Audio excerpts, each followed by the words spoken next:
Jadi mau tidak mau ijtihad itu mau tidak mau.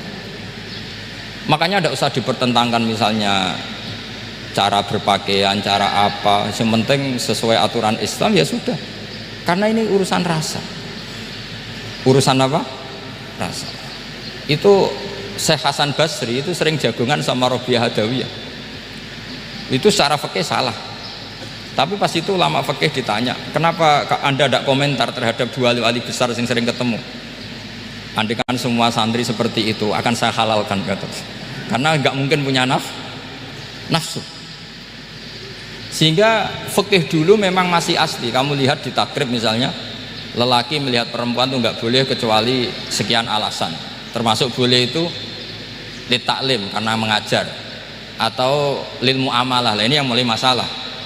Ada warung kopi, penjaganya cantik, santri-santri ngopi, ini lil muamalah kan kasus itu. Mau disalahkan tuh ada takbirnya, mau dibenarkan ini jelas fasik kan, jelas fasik. Maksudnya sudah fasik sebelum itu ditambah itu, jadi fasiknya permanen. Nah pertanyaannya adalah, kalau kamu ngajar mbak-mbak kemudian hafal yang cantik yang enggak, itu taklim lin nazar apa nazar li taklim? Itu taklim apa modus? Makanya kalau ngopi cari bakul yang cantik, itu muamalah untuk nazar apa nazar untuk muamalah? Loh, kalau saya ngopi dengan kiroba pasti halal.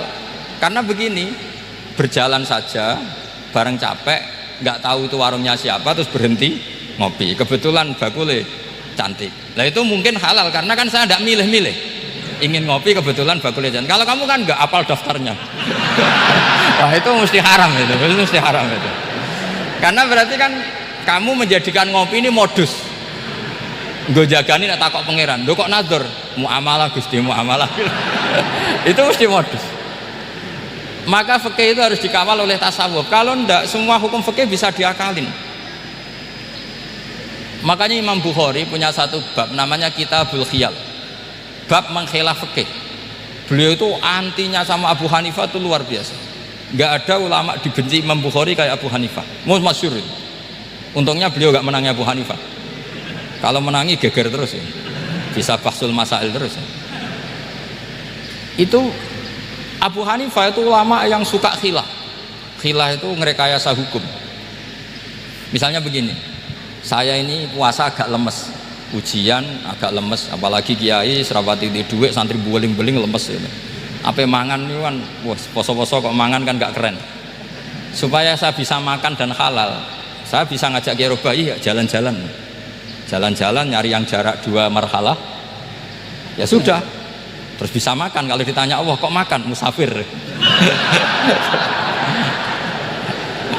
Jadi bolehkah insya'us safar menciptakan pergi demi untuk supaya boleh iftar? Boleh enggak cara jenengan?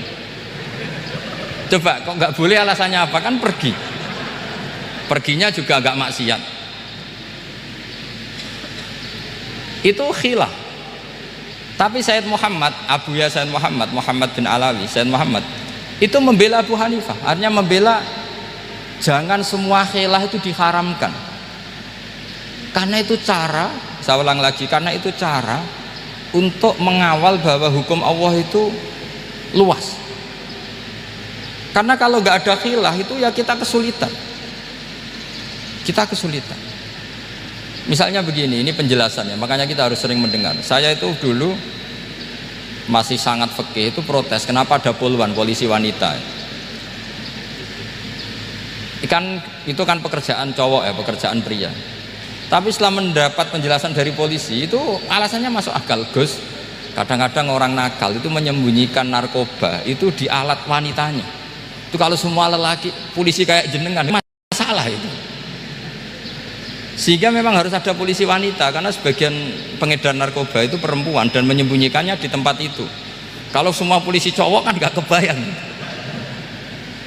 Sehingga kita akhirnya mendengar membolehkan polisi itu wanita. Ada wilayah yang harus wanita. Begitu juga ada pertanyaan, kenapa sih dokter kandungan itu cowok? Saya punya banyak santri yang muhibin saya itu dokter kandungan. Tak tanya, kamu itu kok cowok kok jadi dokter kandungan, kan pekerjaannya seperti itu. Dia jawabnya lucu, dari 10 yang tes jadi dokter kandungan itu yang cewek itu lulus 2, yang cowok lulus semua. Karena ketika cewek dites melihat ketuban pecah darah itu langsung pingsan. Sehingga yang secara psikologi dablek itu kan memang lelaki. Jadi roh wongnya sewakit santai. Kadang nggak lahir-lahir dinteni nang jopo rokokane santai. Itu kalau cewek yang jadi dokter kandungan itu nunggu jam 11, jam 4 sudah pingsan. Nah ini cerita, bukan berarti saya menghalalkan, enggak. Kita harus mendengar, saya ulang lagi, kita harus apa? Dan itu setelah mendengar itu nanti jadi disiplin ilmu, yaitu namanya fikih. Saya berkali-kali cerita di mana-mana cerita, fikih itu harus dievaluasi karena ini masalah furu'iyah. Saya berkali-kali cerita di mana-mana cerita. Hukum berteman orang fasik gimana? Pasti orang jawab haram karena takut ketularan orang fasik. Tapi kalau dibalik, hukumnya bina orang fasik gimana? Ya baik, umatnya Nabi bisa bina kalau berteman. Kamu bisa bina orang fasik tanpa berteman? Gak bisa. Jadi kalau dibalik, hukum berteman orang fasik gimana? Haram. Hukumnya bina orang fasik baik, bisa bina kalau berteman. Berarti berteman orang fasik ya terus nanti pada level lapangan sih gampang. Kalau yang soleh membina yang fasik dan yang fasik ketularan yang soleh, maka ternyata baik. Kalau yang soleh ketularan fasik ya berarti ternyata buruk. Tapi kan hukum masa nunggu kenyataan, kan jadi nggak hukum. Di mana-mana hukum itu kan ada asumsi, karena ini masalah ijtihad. Nah itu yang dilakukan para ulama kita. Jadi sampean harus mengkaji fikih secara detail, karena tidak hanya kita yang khilaf, nabi-nabi juga khilaf dalam menentukan dakwah ilallah. Wali-wali kita kayak Abdul Hasan Asyadili sama Sayyid Abdul Al-Haddad itu juga khilaf. Imam Ghazali ya khilaf. Imam Suyuti itu kalau ketemu Al-Qastolani itu saling tidak nanya, saking nggak cocoknya, masyhur itu. Jadi ulama ya ora cocok. Bedanya nak saiki perkara partai. Kalau orang dulu enggak, karena pakai asumsi karena memang susah. Nggak misalnya memang tak bedai, tak beri yang nggak misalnya ada orang rukuk kemudian ngentut, itu sholatnya batal apa enggak jawab saja. Nggak, orang sholat kemudian pas rukuk kentut atau kelihatan auratnya, sholatnya batal apa enggak? Batal. Lah itu keliru nih sampean, itu salah dosennya mesti itu. Pertanyaannya gini, yang dikatakan sholat itu kan aqwalun wa af'alun muftatahatun bitakbir muftatamatun bitaslim. Lalu ketika sampai rukuk apa sudah namanya sholat jika kamu katakan batal? Namanya sholat aja belum kok sudah kamu katakan batal gitu.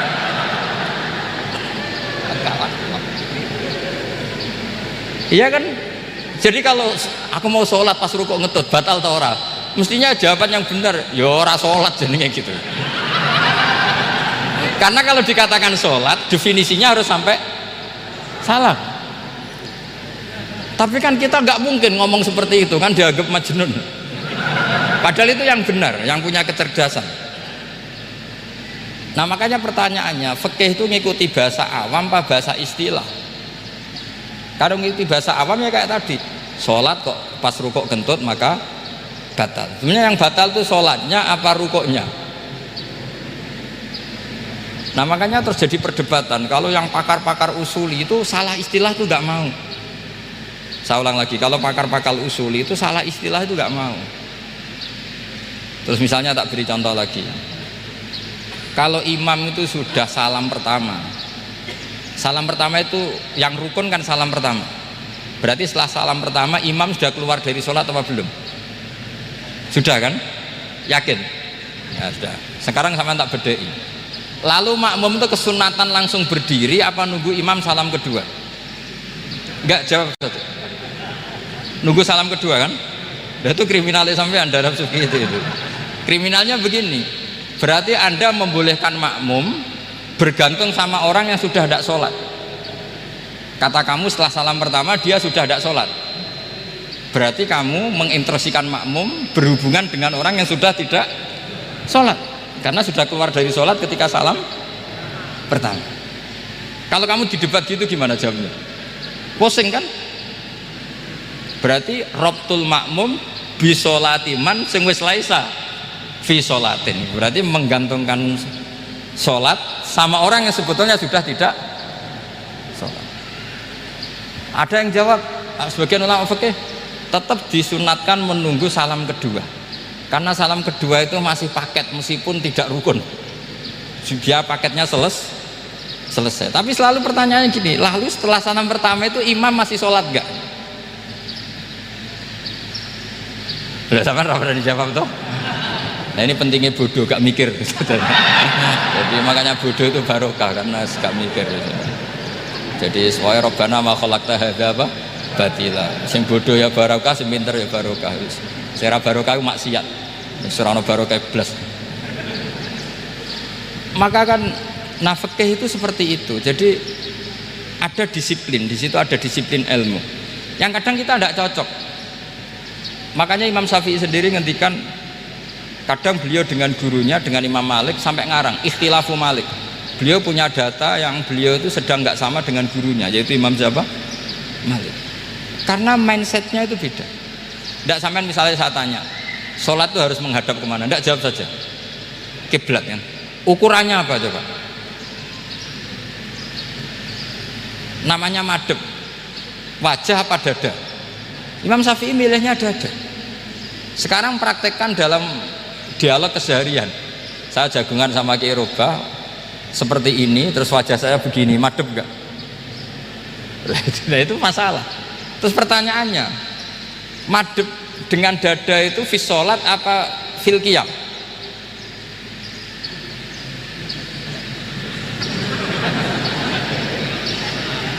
Loh enggak, kalau fis sholat pas sujud dada kamu madhep mana coba?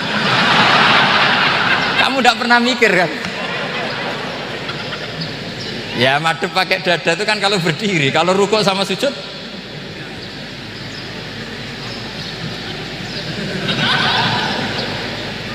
loh itu ulama itu jelimet gitu. Makanya jarang yang menekuni profesi ulama itu, karena menekuni proposal banyak, karena memang susah. Jadi ulama itu orang yang cara berpikir sudah aneh, sehingga mereka detail. Maksudnya menghadap itu apa ukurannya? Ukurannya kalau berdiri ya dada, tapi nggak bisa kamu katakan at-tawajjuh bisodri aturan dalam sholat, fikuli sholat. Pertanyaannya lah kalau rukuk sama sujud dadanya menghadap kemana coba? Maka itu ilmu yang sudah jelimet. Nah ulama usul fikih, ulama yang nggak mau salah per detail hukum. Sehingga menurut Imam Rafi'i, misalnya kalau beliau ditanya sujud itu gimana ya, asal watul jabhah ya sujud. Tapi kalau menurut Imam Nawawi harus melibatkan 7 apa? Anggota, yaitu al-jabhah, wal yaden, wal rukbaten, wal qadamen. Oke, Imam Nawawi kita ikuti. Tentu keseharian kita pakai Imam Nawawi, yaitu berdasar hadis umirtu an asjuda ala sab'ati a'dzumin al-jabhah, wal yaden, wal rukbaten, wal qadamen. Berarti berapa? 7. Tapi pernah saya cek di kitab karangannya Imam Syafi'i, ketika beliau ngendikan saya suka kalau orang sujud itu melibatkan 7 anggota berdasar hadis ini. Tapi kata beliau wayah tamilu, dan bisa saja sujud yang watul jabhah itu sudah cukup. Terus kata Imam Syafi'i, limadha, karena Nabi ketika sujud itu hanya ngendikan begini, sajadalaka wajhi wa sam'i wa basori. Gak ada di hadis wayadi warubati wakodami. Ya sudah, akhirnya nah itu sudut pandang. Terus gugatan kedua begini, ada orang muslim yang sujud sama berhala. Untuk menjadi murtad itu harus 7 anggota apa cukup watul jabhah alal ardi?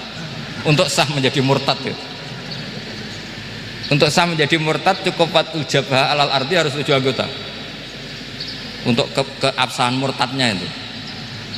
Tidak jawab. Makanya ini tugas dosen-dosen ini meminterkan ini, karena namanya sudah faqih. Faqih itu ahli faqih yang detail, namanya faqih. Kalau ini mutafaqih. Jadi bukan tafakuha tapi tafakuha, kayak tamarodo. Itu. Jadi wazannya nanti itu wal idhari ma laysa fil waqi'. Jadi ini bukan gojlok, ini memang marah saya ini. Jadi kalau sudah pakai gelar fakih harus fakih betul. Karena ilmu fikih itu sebetulnya gampang. Sampai kalau ngaji i'anah itu kelihatan fikih itu gampang karena ada logika yang terbangun. Misalnya begini, orang kalau tawaf itu disuruh agak jauh dari Ka'bah, jangan sampai nginjak sadarwan, karena sadarwan itu pondasi itu ikut Ka'bah. Kenapa begitu? Ya jenenge ra muteri Ka'bah, ide Ka'bah. Jadi sebenarnya sederhana logikanya. Sing jenenge muter itu di luar itu kita muter. Lah kalau nginjak pondasinya namanya gak muteri Ka'bah tapi ide Ka'bah gitu. Ya jadi sederhana sebetulnya, ya masuk akal. Jadi fikih itu nggak ada yang iskal, sebetulnya masuk akal. Tapi karena kita nekuni itu tidak serius, maka terus jadi paradok.